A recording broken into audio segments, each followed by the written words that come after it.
जय हिंद।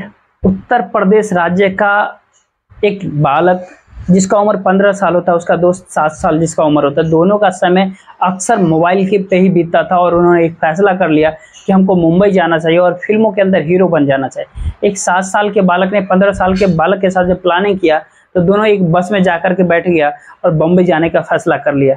उस बस ने उसे अलीगढ़ में उतार दिया और अलीगढ़ में जाकर के रेलवे स्टेशन पे जाते हैं और एक ट्रेन का इंतजार कर रहे थे ताकि इस ट्रेन के अंदर बैठ जाए, और जबकि उनको नहीं पता था ये ट्रेन कहाँ से आ रहे हैं और कहाँ तक ये जाएंगे, क्योंकि दोनों बहुत छोटे बच्चे थे, इसलिए उन्हें न टीटी न पुलिस वालों ने रोकने टोकने की कोई ज़रूरत ही नहीं महसूस किया। अब ट्रेन जैसे स्टेशन पे रुकती है, पहुंचती है, बहुत सारे यात्री उस ट्रेन से निकल करके अपने अपने मंजिलों की ओर जा रहे थे और कोई ट्रेन से उतर रहा था तो कोई ट्रेन में बैठ रहा था। इसी दौरान ट्रेन चल पड़ता है और जो 8 साल 7 साल का बालक होता है वो स्टेशन पर छूट जाता है और जो 15 साल का बच्चा था वो गाड़ी के अंदर बैठ जाता है। आगे गाड़ी दिल्ली की तरफ बढ़ रही थी और जब दिल्ली की तरफ जा रही थी तब रास्ते में एक और स्टेशन आता है। वो लड़का जो 15 साल का, वो अपने ही उस दोस्त को तलाश ही कर रहा था, खोज रहा, ढूंढ रहा था, उस गाड़ी में उसे मिलता ही नहीं। जैसे ही वो बालक उसी स्टेशन पे एक ट्रेन से वापस आ जाता है, तब तक वो बालक वहां से गायब हो चुका था। वो इस बात को लेकर के परेशान था, जो उसका दोस्त है वो गुम हो गया, अगर वो अकेला घर वापस जाएगा तो ऐसा ना हो घर वाले उसे मारे पीटे, इसलिए वो एक और ट्रेन आते है, उस ट्रेन में बैठ करके वो सीधा वहां से भाग जाता है। वो और सीधा वहां पहुंच जाता सीधा हरियाणा, और हरियाणा का एक होटल में रह करके अपना जीवन बिता रहा था, जीवन यापन कर रहा था। बहुत ज्यादा परेशान होता है। एक बार उस बालक को रोते हुए उस होटल पर एक खाना खाने वाला व्यक्ति देख लेता है, तो वो उससे पूछता है कि बेटा तुम कहाँ से आए हो, क्या है तुम्हारी कहानी। तो वो अपनी पूरी कहानी बताता है, परेशानी बताता है कि मैं ऐसे घर से भागा था क्योंकि मेरा दोस्त गुम हो गया, लेकिन इसलिए मैं अपना घर जाना नहीं चाहता, मेरे घर वाले मुझे बहुत मारेंगे, बहुत पीटेंगे, उस बच्चे के घर वाले भी उसे पीटेंगे।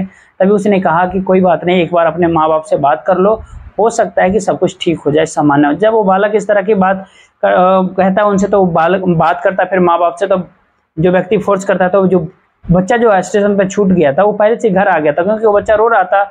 जीआरपी ने CWC यानी चाइल्ड वेलफेयर कमेटी के माध्यम से यह पता करवाने की प्रयास किया कि वो बालक कहाँ के रहने वाला है। उसने इतना बताया था कि वो संभल का रहने वाला है, और संभल के जब पुलिस से जब संपर्क किया गया तो उन्होंने बताया कि एक बच्चे की गुमशुदगी दर्ज की गई है। वो बालक जो 8 साल का था वो पहले ही अपने घर पहुंच चुका था। दूसरा बालक जो था 15 साल का, जो वो लगभग 6 महीने तक अपने घर से बाहर रहता है, लेकिन आखिरकार वो भी अपने माता पिता से मिल जाता है।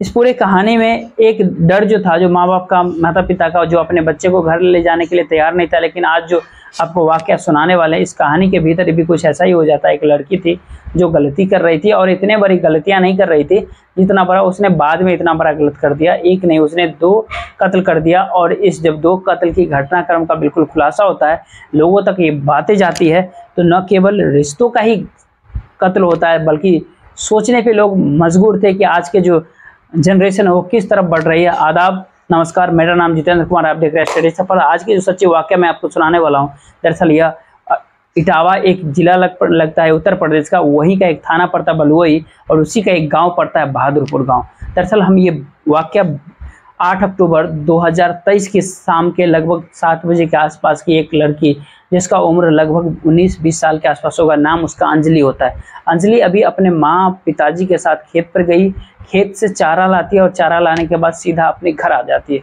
माता पिता भी पीछे आ रहे हैं, और जैसे वो घर आते हैं, घर आकर के अपना चारा रख देती है, बच्चों को आवाज़ देते हैं। घर में 2 छोटी बहनें हैं, एक का नाम जो है सो सुरभि होता है, दूसरे का नाम रोशनी होता है। सुरभि की उम्र अभी 4 साल के आसपास है और रोशनी की उम्र लगभग 7 साल के आसपास। कई बार आवाज़ लगाने के बाद भी जब कोई सुगबुगाहट नहीं होती, आहट नहीं आती, तो वो घर से बाहर भी जा करके आवाज़ लगाती है, लेकिन बाहर से कोई भी आवाज़ नहीं आती। तभी वो अपने घर के दरवाजे जो खुले हुए थे कमरे के, वो एक कमरे में जाती है, और बहन खून से लथपथ पड़ी हुई थी। जब देखता है कि मरी हुई थी, तब जाकर के पूरे घर के अंदर खून ही फैला हुआ था। बिल्कुल घबराई थी, परेशान थी। अंजलि की दूसरे कमरे के अंदर जाती है, दूसरी बहन को तलाश कर रही थी। दूसरी बहन दूसरे कमरे में मरी हुई पड़ी थी, ठीक वैसा ही खून से लथपथ, जगह जगह शरीर पे बहुत धारदार हथियार से काटने का जो निशान था। जैसे इस तरह की दोनों बहनों को मरा हुआ दिखती है, अब अंजलि की हालत बहुत ज़्यादा खराब हो जाती है। अंजलि घर से बाहर निकलती है और जोर जोर से रोती है, चीखती चिल्लाती है, और उसको जो चीख पुकार सुनने के बाद जो आसपास के लोगों का जमघट वहाँ पे लग जाता है। लोग जुट जाते हैं, जैसे आसपास के लोग वहाँ पे पहुँचते उस बच्ची से पूछते हैं कि बेटा हुआ क्या, तुम इतने क्यों चीख चिल्ला रही हो, इतना क्यों रो रही हो। तो अंजलि कहते घर की तरफ इशारा करती है।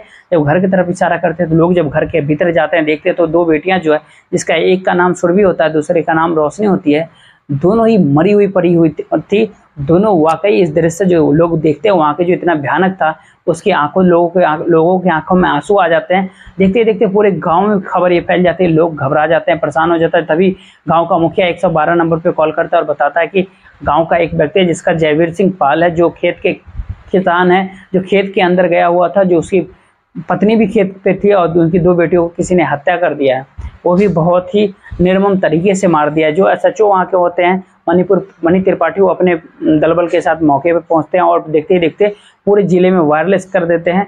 और यहाँ के जो एसपी आ रहे हों या फिर एसपी सिटी हो या फिर एसएसपी ही क्यों ना हो, ये मामला यही इटावा जिले में ही नहीं था बल्कि कानपुर में फैल जाता है पूरा। और कानपुर रेंज के जो आईजी साहब होते हैं प्रशांत कुमार जी, वो भी घटनास्थल पे पहुंच जाते हैं। और देखते ही देखते जो है कानपुर और इटावा के जो फॉरेंस टीम होती है, डॉगर शॉट सर्विलांस की टीम होती है, एसओजी होती है, तमाम सारी पुलिस की टीम पहुंच जाती है जानने के लिए कि आखिरकार मामला क्या है। अब सबसे पहले सवाल था उस लड़की से किया जाता है, अंजलि से, क्योंकि अंजलि ने ही सबसे पहले उन दोनों को बहनों को देखा था मरे हुए स्थिति में। उस बेटी से बहुत ज़्यादा से प्यार से चुचकारते हुए पूछते हैं कि आखिरकार बेटा लोग आप क्या देखा था। वो बताती है कि मैं अपने माँ बाप के साथ शाम 4 बजे खेत पे गई थी और चारा लेकर के वहाँ से आई थी, और लाने के बाद जैसे ही घर पे रखा अपने बहनों को तलाश करने की प्रयास कर रहा था, तभी क्योंकि उसके दूसरे भाई, जो एक भाई है अनुज जिसकी उम्र है लगभग 17 साल के आसपास, दूसरा भाई है उसकी उम्र है लगभग 14 साल के आसपास, ये दोनों ही भाई गए हुए थे बकरी को चराने के लिए। लेकिन दो और भाई जो हैं, जिसमें एक नंद किशोर है जिसकी उम्र 12 साल होती है, दूसरा भाई होता है कन्हैया जिसका उम्र लगभग 10 साल के आसपास था। वो गली के अंदर खेल रहे थे, दो भाई खेल रहे, दो भाई बकरी चराने के लिए गए थे। दो बहनें हैं जो घर के भीतर है, एक बहन है जो माता पिता के साथ खेत पे गई हुई थी। पूरी कहानी बता देती है। फोरेंसिक टीम अपने हिसाब से जांच पड़ताल कर रही थी और जांच पड़ताल करते करते पुलिस ने देखा कहीं घर में चोरी, तो कोई ऐसा तरह का चोरी का प्रयास तो नहीं किया था। लड़कियों ने देख लिया, उसे रोकने का प्रयास किया हो। घर का सामान जो का तो था, ना ही कोई लूट का एंगल था, ना ही कोई डकैती टाइप का था, ना ही कोई चोरी का था। तो आखिरकार इन दोनों बच्चों की हत्या किसने किया और क्यों किया? पिता से बातचीत करते हैं कि तुम्हारा गांव में किसी से कोई दुश्मनी है, किसी ने कोई तुम्हारे जमीन पे कब्जा करने का प्रयास किया या फिर कोई बात है तो तुम बताओ। वही पुराना झगड़ा या रंजिशों के इस तरह के झगड़े हो। बहुत सारे सवाल थे, गांव के लोगों से पूछा जाता है कि घर के लोग कैसे थे, व्यवहार कैसा था। घर के लोग अच्छे होते हैं, व्यवहार अच्छा था बच्चे का, तो इसका कत्ल इसको किसने किया? ये दोनों को फोरेंसिक टीम चाहे कानपुर की हो चाहे वो फिर इलाहाबाद की हो, जब इस तरह की जांच कर रही थी, जांच करते करते पुलिस वालों को एक फावड़ा रखा हुआ मिल जाता है। जब फावड़ा रखा हुआ मिल जाता है तो उस फोरेंसिक टीम उस जांच करती है, तो फावड़े पे एक खून की एक बूंद मिल जाती है, जिसे वो देखते हैं तो पता चलता है कि वो खून का ब्लड जो सैंपल लिया जाता है उन दोनों बच्चों से उसे मैच कराया जाता है, तो मैच हो जाता है। साथ ही पुलिस ने एक और बारीकी तरीके से जरा जांच पड़ताल करने की जब प्रयास किया, साथ ही उन दोनों लाशों को ले जाकर के पोस्टमार्टम के लिए भी भेजा। पोस्टमार्टम की रिपोर्ट से यह पता चल जाता है इसी फावड़े से उसकी हत्या की गई थी, जिस फावड़े के ऊपर एक ब्लड का निशान था, एक बूंद खून भी मिला था। साथ ही पुलिस थोड़ा और बारीक तरीके से गहराई से जब जानने की प्रयास करती है तो जो कपड़े उस लड़की ने उस दिन पहने थे उन्हीं कपड़ों पर एक बूंद खून का निशान था, लेकिन वह कपड़ा जो है धूप में सूखने के लिए डाल दिए गए थे। जब पुलिस ने देखा कि कपड़े गीले और सूखने के लिए डाले हुए हैं, लड़की से पूछा कि तुमने कपड़े कब सुखाए थे, कब डाले थे, तब कब धोए थे? तब उस सवालों के जवाब में वो थोड़ा हिचकिचाने लगी लड़की। तो पुलिस को लगा कि यहीं से कुछ ना कुछ मामला खुलेगा, क्योंकि सबसे पहले देखने वाली लड़की वही होती है। पुलिस ने उस लड़की से अपने तरीके से जब पूछताछ की, जब सख्ती से इसको पूछताछ करने लगी, इस घर में ना कोई आया, ना किसी ने देखा, ना किसी को, तो कुछ हुआ नहीं। तो बस एक ही लड़की थी अंजलि, जिसकी उम्र है लगभग 19 साल के आसपास थी। वो पुलिस के सवालों के सामने ज़्यादा देर रुक नहीं पाती, टिक नहीं पाती। जब वो घटनाक्रम का पूरा खुलासा करते तो वाकई बहुत ज़्यादा दुख होता, तकलीफ होता। लोगों को बहुत आश्चर्य लग रहा था कि आखिरकार ऐसा कैसे हो सकता है। दरअसल पूरे पड़ोसी गाँव है, पड़ोसी गाँव का रहने वाला कोकावली में, जिसका गाँव का नाम है खाकाबाग, वहाँ का एक रहने वाला है अमन कुमार, उसके पिता का नाम है रामानुज। और इस लड़की का अमन कुमार के साथ, अंजलि के साथ अफेयर था, प्यार था, मोहब्बत था, एक दूसरे से बेइंतहा मोहब्बत कर रहे थे दोनों। एक दूसरे से फ़ोन पे बहुत सारी ढेर सारी बातें किया करते थे। माँ बाप को भी लग रहा था कि लड़की किसी से बातचीत करते, इसीलिए माँ बाप उन्हें रोकने की कोशिश भी करते थे, टोकने की भी कोशिश करते थे। साथ ही जब दोनों बहनें होती है, जिसका नाम सुरभि और रोशनी होती है, जिनकी हत्याएं हो चुकी थी, वह छोटी छोटी बातें अपने माता पिता से शेयर कर देती थी कि आज बहन ने इतनी देर मोबाइल चलाया, आज बहन ने इतनी देर बातें कर ली। तो माँ बाप इसी चीज़ को लेकर के रोकते थे, उन्हें टोकते थे, मना करते थे। लेकिन एक दिन वो दोनों बहनों ने कुछ ऐसा देखा जो शायद उसे देखना ही नहीं चाहिए था। दरअसल वो अंजलि और साथ ही जो उसका प्रेमी होता है अमन कुमार, ये दोनों आपत्तिजनक स्थिति में होते हैं, दैहिक संबंध बना रहे थे। दरवाज़ा बंद होता है, जब दरवाज़ा बंद था तो छोटी बहन जो होती है सुरभि, वो जो है दरवाजे से झांक करके देखने के प्रयास कर रही थी। वो तो उसकी बहन बिल्कुल नग्न अवस्था में दिखती है और साथ ही वो जो लड़का होता है वो भी नग्न अवस्था में था।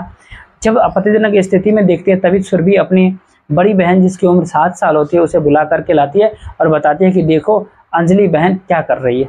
और दोनों बहनें बहुत आराम से इत्मीनान से अपनी ही बड़ी बहन को देख रही थी। जैसे जैसे वो कर रही थी वैसे वैसे दरवाज़ा खुलता है तो वो लोग वहाँ से, लड़का तो भाग जाता है। तभी वो बताती है कि जो तुमने करा है वो हमने अपनी आंखों से देख लिया है और ये बात जो है हम अपने पापा को, मम्मी को भी बताएंगे कि तुम क्या कर रही हो इस तरह के।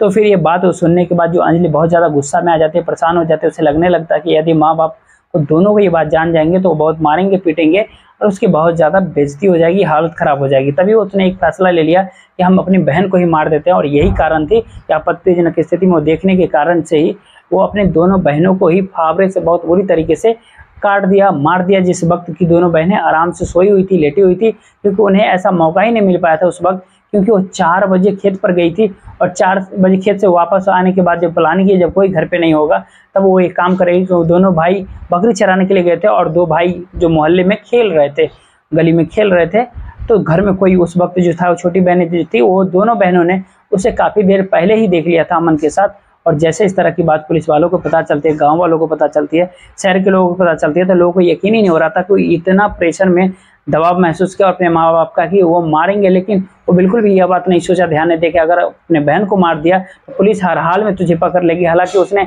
ऐसे बहुत सारे वीडियो देखे थे, बहुत सारे प्रोग्राम्स देखे हुए थे जहाँ से यह पता चलता है किसी ने किसी का कत्ल किया तो कैसे बचा जा सकता है। लेकिन कहते हैं कि कातिल चाहे जितना भी शातिर क्यों ना हो, कातिल कत्ल करके कभी भी बच नहीं सकता, क्योंकि कोई ना कोई वो अपना सबूत जरूर छोड़ देता है। इस कहानी के अंदर भी लड़की जो कपड़े पहने हुए थे उस पर धब्बे लग जाता है खून के। उसने जल्दी जल्दी कपड़ों को धोया जरूर था, लेकिन कहीं ना कहीं ब्लड के थोड़े बहुत निशान भी उस पर थे जो कपड़े पे बचे हुए थे। साथ ही साथ जो उसके फावड़ा था जिसको काटा गया था उसके ऊपर भी खून के निशान थे। और जो कपड़े रात में सूख रहे थे, पुलिस ने इसी बात को लेकर के सवाल पूछ दिया और घर वालों ने बताया ये कपड़े तो तुमने आज शाम को पहन रखा था जो खेत पर तुम गई थी। तो वहीं से उसका जो है बहुत सारा राज खुल जाता है, खुलासा हो जाता है, वो सारी बातें पता चल जाती है। और ये पता चल जाता है कि एक पड़ोसी गांव के लड़के के साथ उसका शारीरिक संबंध था जो उसकी छोटी बहनों ने अपनी आंखों से देख लिया, इसीलिए उसने कत्ल कर दिया। फिलहाल पुलिस ने इसे गिरफ्तार कर लिया, साथ ही अमन कुमार को भी गिरफ्तार कर लिया पुलिस वालों ने, क्योंकि अपने प्रेमी से बताया था कि तुम्हारी दोनों बहनों ने इस तरह के देख लिया है तो क्या करना चाहिए। तो अमन कुमार ने सही सलाह, सही मशवरा देने के बजाय जो उसने कहा था कि तुम दोनों को मार ही दो, खत्म ही कर दो, और पुलिस ने उसे 120 यानी साजिशकर्ता बना दिया और उसी के साजिश के तहत ही वो दोनों बहनों की हत्या हुई थी। काश अमन ने इस तरह की बातें कहा होता कि पता चल गया था, चलने तो अपने माँ बाप से कह करके मेरे लिए बात कर लेना, दोनों शादी करेंगे, दोनों जिंदगी साथ में जिएंगे। अगर उन्होंने मना किया तो शायद यहाँ से दूर कहीं भाग जाएंगे, चले जाएंगे। काश तरह की अगर बातें करते तो यहाँ जाने से, साथ रहने का, तो 2 लड़कियों की जिंदगी कभी खत्म नहीं होती, मरती नहीं, वो उसकी हत्या नहीं होती, माँ बाप का और पूरे परिवार का जो रो करके इस तरह का हाल नहीं होता, बुरा नहीं होता।